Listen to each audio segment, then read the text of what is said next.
E hoje eu vou explicar um pouquinho para vocês sobre a gente ter 3 aspectos. A gente é corpo, alma e espírito.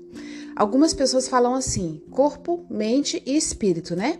Mas na verdade a mente é só um pedaço da alma. Então, e há estudos também que mostram que a nossa mente, quem controla ela é o coração e não o cérebro em si. Então a gente tem aí muitas nuances, mas hoje a gente vai falar sobre corpo, alma e espírito. Em 1 Tessalonicenses 5:23 fala bem assim, que o vosso corpo, alma e espírito sejam mantidos irrepreensíveis na vinda do nosso Senhor. E aí muita gente fala, então o que eu posso fazer com o meu corpo para que ele seja, né? E aí surgem muitas questões sobre isso aqui. Mas manter o corpo, alma e espírito irrepreensível seria eu manter o meu corpo dentro de uma funcionalidade, dentro de um equilíbrio. Então, tem muita gente que trabalha só o espiritual, né? A pessoa só vai para o espiritual e o corpo está todo ferrado, todo disfuncional, todo desequilibrado. Ou então a pessoa cuida muito do corpo, ele fica incrível, trincado, mas quando você vai ter uma conversa de 10 minutos você não consegue, porque a pessoa não trabalhou a parte da mente, ou seja, do intelectual e do espiritual. Ou então a pessoa é aquela pessoa muito mental, né? Ela é uma filósofa, ela faz o corpo, trabalha a parte da mente, mas o espiritual não tem, ela não tem essa conexão. E aí tudo isso é como se fosse um crivo, né? Precisa ter os 3 equilibrados. Imagina uma coisa, uma pessoa perguntou assim para mim, Cléo, quanto tempo eu conseguiria mudar toda a minha frequência, ter resultado na minha vida? Eu falei, pelo menos 2 anos. Você fazendo dinâmicas, não desistindo de você, lendo livros, pelo menos isso. E claro que as pessoas por aí não falam isso, né? Fala que rapidinho você vai mudar, que não sei o quê. Eu digo, tá. O que acontece com isso, com esse período? Vamos supor que a pessoa, ela demore mais tempo para ela conquistar as coisas que ela precisa. Como é que o corpo vai alcançar se ele está todo flácido, gigante, cheio de doença? Como é que ele vai alcançar? E quem que é o responsável por isso? Né? Então, quem que pode diminuir os acontecimentos de problema do corpo? Sou eu, somente eu posso diminuir. Com alimentação, exercício físico, óbvio, né? Vitaminas, aquilo que a gente já sabe. Então, imagina, se o meu espírito é eterno, minha alma também, meu corpo ele precisa estar bem para acompanhar essa evolução, porque do contrário, eu vou ficar velha, doente e morrer cedo enquanto meu espírito e minha alma ainda estão aprendendo. Então é importante ter esse acompanhamento mínimo dos 3. Todos os dias eu faço algum movimento do meu corpo, né? Tem vezes que eu levo o celular, mostro, na maioria das vezes não levo porque eu acho mais objetivo. Mas quando eu termino de fazer alguma coisa pelo corpo, alongamento, pilates, eu marco o xizinho lá, corpo do dia, ok. Tomei suplemento vitamínico, já tem ali algumas porções de alimentos ali que eu tenho que tomar obrigatoriamente, ok, fechou. Quando eu leio o livro, quando eu me informo, eu estou ali alimentando a minha mente, meu autoconhecimento, eu coloco alma, ok. E quando eu faço algum tipo de oração ou meditação que me eleva ao divino, espírito, ok, do dia e pronto, não precisa muito mais que isso. É só isso. É só fazer todos os dias um pouquinho. Sabe aquela louça suja que você vai deixando acumular, deixando, depois você falou, quer saber? Eu não vou mais deixar acumular, não. Eu vou lavar sempre que sujar. Ou seja, constância, né? Manutenção, é a mesma coisa. É a mesma coisa. Fica leve, fica sempre arrumado, fica sempre pronto.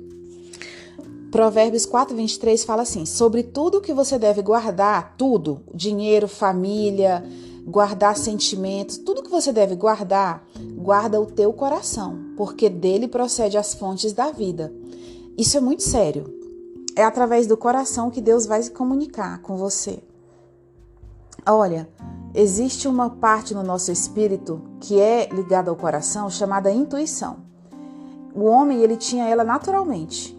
Se ele deve fechar um negócio, se não, se ele vai sair hoje, se não, se ele se casa, se não, tudo, ele tinha essa intuição.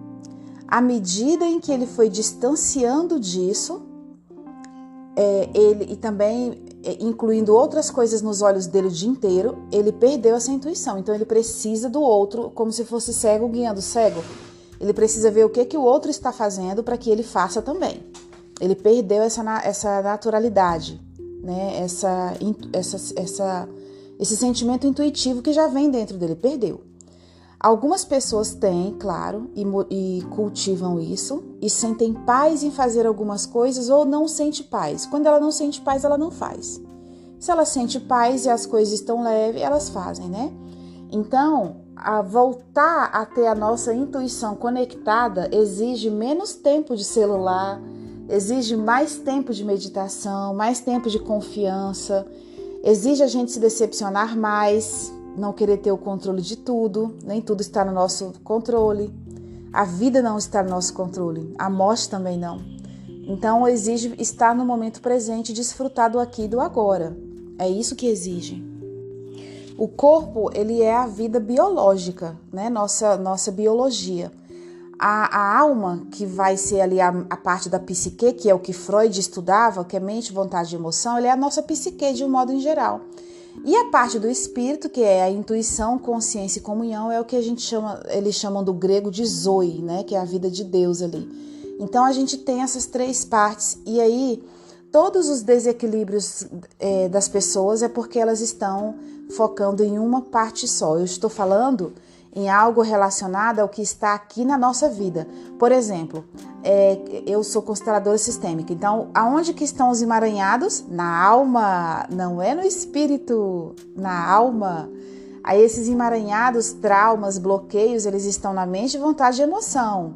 E aí eles expressam isso onde? No corpo. Então, quando interfere na mente, ele vai para a vontade, que geram emoções, né? E que isso vai gerando... Não, mente ele gera emoção e que gera vontade. E isso vai gerando atitudes. Então, aqui a gente vem. No corpo, as pessoas herdam por DNA e aí ele se manifesta nessa esfera da alma. É importante trabalhar o espírito porque ele consegue manter você numa neutralidade em relação a algumas influências. Como é que eu trabalho o meu espírito?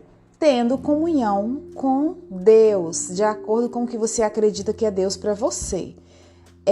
A pessoa acreditando ou não, existe algo muito maior do que a gente. Você pode ver isso na natureza, você consegue ver a expressão de Deus no padrão Fibonacci, que está em todas as coisas, né? Ele deixou a assinatura dele em tudo, e tudo é uma réplica de algo muito maior. Em 1 Coríntios 2,14 fala assim: o homem natural não compreende as coisas espirituais, porque parece loucura, e ele não pode entender a não ser se ele discernir espiritualmente, ou seja, se ele estiver no espírito. Então não tem como falar algumas coisas que as pessoas não estão prontas, elas não vão entender, elas vão achar loucura, né? Isso não existe, porque elas vivem no natural, elas vivem na tela do celular o dia inteiro. Elas vivem no mundo o dia inteiro, elas não se conectam com esse momento, né? Então não tem como a pessoa ter essa visão. Espero que você tenha entendido aí. O intuito dessas reflexões não é trazer uma solução para a sua vida, é trazer um questionamento, é deixar você pensando, é deixar você dizendo assim para você mesmo: o que eu posso fazer de diferente hoje, né? E qual atitude eu posso tomar hoje em direção ao meu corpo, em direção à minha mente, ao meu espírito, né? Então, vamos lá. Respire profundamente, lembrando de compartilhar com no mínimo 10 pessoas esse devocional do dia. Me segue no Instagram, @cleocosta, e vamos fazer uma oração junto comigo, se você quiser. Espírito Santo, estamos agora no nosso espírito, falando contigo, e pedimos nesse momento que o Senhor nos dê intuição e discernimento para tomar nossas atitudes. E desde já, nós já agradecemos porque recebemos. nós cremos que recebemos. Em todas as coisas nós somos mais que vencedores. Que o nosso corpo, alma e espírito sejam encontrados íntegros, irrepreensíveis. Que nós possamos fazer aquilo que a gente tiver conhecimento por cada um deles. Que a gente não negligencie, Senhor, por preguiça, por qualquer outro tipo de distração. Que nesse dia o Senhor possa abençoar todas essas pessoas com a sua preciosa presença.